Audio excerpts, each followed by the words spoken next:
Assalamualaikum warahmatullahi wabarakatuh. Apa kabar? Hari ini kita akan melanjutkan materi berkaitan dengan PPN. Kali ini kita akan membahas tentang pembuatan kode di faktur pajak. Jadi di materi kemarin ini sudah kita bahas ada kode 01 sampai 09 dan 01, 02, 03 ini merupakan penyerahan dengan PPN yang secara umum. Hanya saja 01 itu digunakan untuk jika pembuat faktur pajak itu pengusaha kena pajak tetapi bukan pemungut PPN. Sedangkan 02 itu jika pembuat faktur pajak itu merupakan pemungut PPN dan bendaharawan pemerintah. Sedangkan 03 adalah pemungut PPN tetapi selain bendaharawan pemerintah.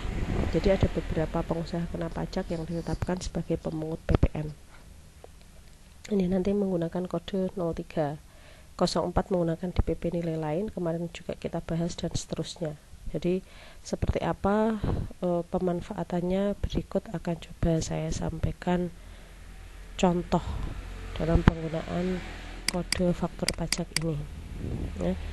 Jadi kalau di sini kode 01 di sini misalkan ini PT Online Pajak, ya. Jadi materi ini langsung saya ambil dari Online Pajak, merupakan perusahaan yang bergerak dalam bidang penyediaan jasa perpajakan. PT Online Pajak melakukan penyerahan jasa kepada PT ABC. PT Online Pajak menggunakan kode faktur 01 untuk transaksi ini. Kenapa? Karena PT Online Pajak bukan pemungut PPN. Nah, di contoh yang kedua yaitu kode 02, di sini PT Arsiles Advanced System merupakan perusahaan yang bergerak dalam bidang penjualan komputer. PT Arsiles Advanced System melakukan penyerahan barang kepada bendaharawan Kementerian Komunikasi dan Informatika.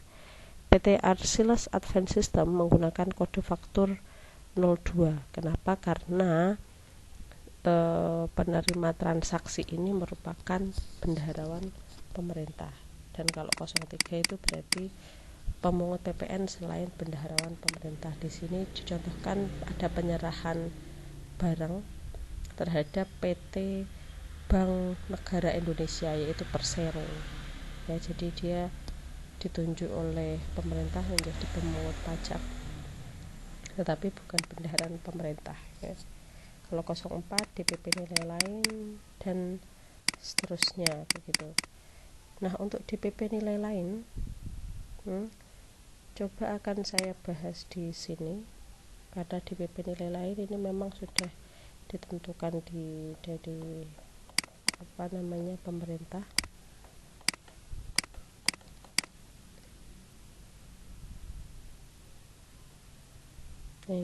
Nilai lain dari PPN atau sering disebut nilai lain PPN merupakan istilah yang digunakan untuk mendefinisikan nilai yang menjadi dasar pengenaan pajak untuk PPN. DPP PPN yang diklasifikasikan oleh DJP meliputi harga jual, jelas. Kalau PPN yang tidak menggunakan DPP nilai lain berarti menggunakan harga jual, yaitu penyerahan barang kena pajak. Kalau harga penggantian berarti jasa kena pajak. Nilai impor jelas, nilai ekspor jelas, dan yang terakhir adalah nilai lain. Nah, nilai lain dalam PPN di sini ada beberapa menurut PMK nomor 75, PMK 03 tahun 2010.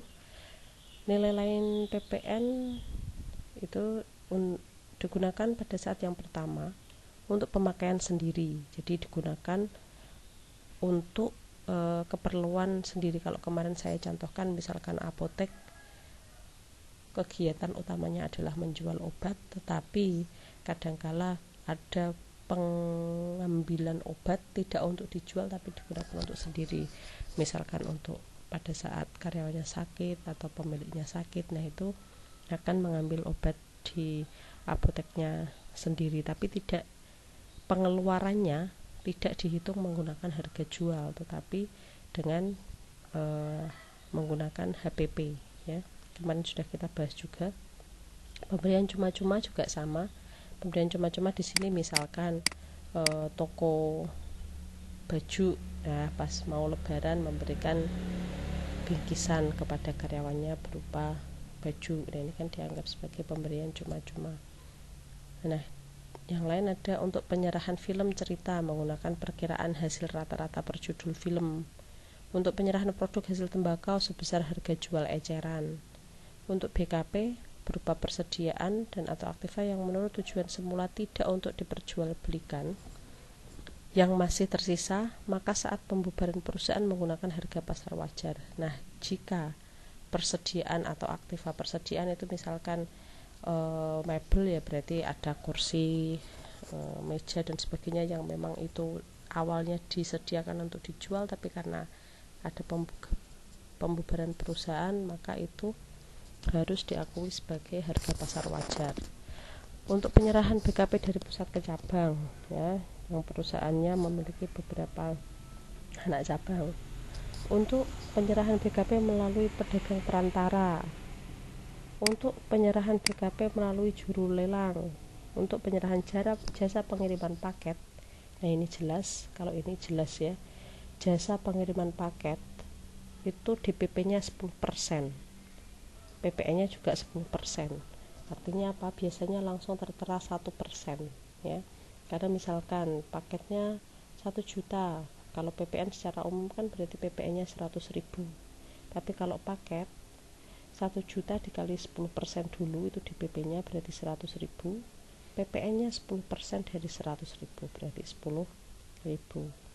Untuk penyerahan jasa biro perjalanan wisata, jasa agen perjalanan wisata berupa paket wisata, pemasaran sarana angkutan dan sebagainya sama, DPP-nya adalah 10% dari jumlah tagihan. Artinya kadang-kala langsung ditulis 1% gitu toh. Untuk penyerahan jasa pengurusan transportasi juga sama, 10% DPP-nya. Nilai lain PPN sebagai DPP dimaksudkan untuk menjamin rasa keadilan dalam dua hal, yaitu harga jual, nilai penggantian, nilai ekspor yang sukar diterapkan, dan penyerahan BKP yang dibutuhkan masyarakat banyak seperti air minum dan listrik. Penyerahan tertentu dengan nilai lain PPN ini sudah ditentukan, yaitu penyerahan jasa biro perjalanan yaitu 10%, jasa pengiriman paket 10%. Artinya kan berarti tinggal 1% ya. Jasa pengurusan transportasi 10%, penyerahan emas perhiasan dan jasa terkait besarannya 20% dari harga emas perhiasan mengacu pada PMK. Berarti artinya di sini PPN-nya tinggal 2%. Nah, seluruh transaksi yang masuk dalam klasifikasi nilai lain PPN serta termasuk sebagai transaksi penyerahan tertentu, kodenya adalah 04. Jadi kalau misalkan nulis kode faktur PPN itu ini maksudnya adalah 04 ya, 04. 0 ini dan 04 pertama adalah kode transaksinya. 0 berikutnya kalau kemarin kita bahas berarti adalah faktur normal atau pertama kali dibuat, XXX, XS dan seterusnya. Ini merupakan kode yang diberikan dari pihak kantor pajak. Nah, sebagai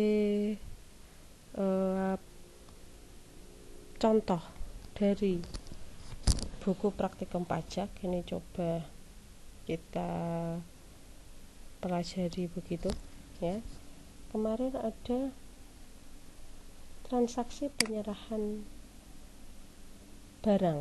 Nah, transaksi penyerahan barang ini ada beberapa yang memang harus dibuatkan faktur pajak. Ekspor berarti tidak perlu membuat faktur pajak. Kenapa tidak? Karena orang di sana juga tidak ekspor, berarti kan ke luar negeri. Pihak luar negeri juga tidak menggunakan faktur pajak, tapi dia menggunakan, menerimanya adalah dokumen ekspor. Jadi tidak perlu dibuatkan faktur pajak. Tapi ada ketentuan lain, yaitu dengan menggunakan PEB, pemberitahuan ekspor barang. Kemudian menyerahkan barang kepada dinas. Nah, ini berarti kodenya adalah menggunakan kode 02. Nah, ini coba kita, nah ini contoh. Jadi kode yang digunakan adalah kode 02. Kemudian kenapa 0?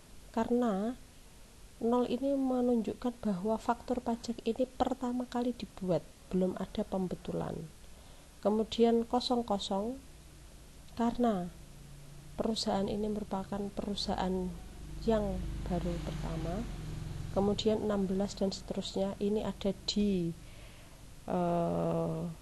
petunjuk bahwa kode faktur pajak dimulai dari angka sekian sampai sekian. Kemudian penjualnya adalah Pramanta Elektronik, pembelinya Dinas Pendidikan P dan K, keterangannya adalah barang elektronik senilai 100 juta.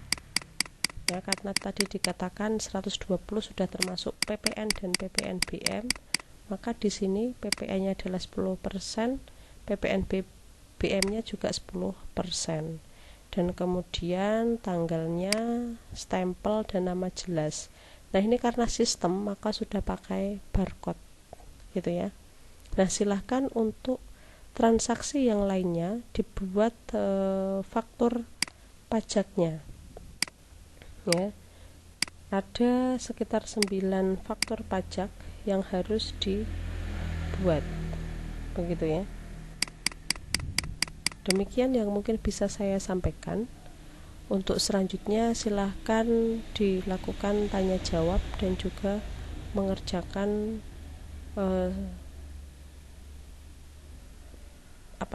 membuat faktur pajak dari transaksi yang ada di buku praktikum pajak. Ada sekitar 9 faktur pajak. Terima kasih. Wassalamualaikum warahmatullahi wabarakatuh.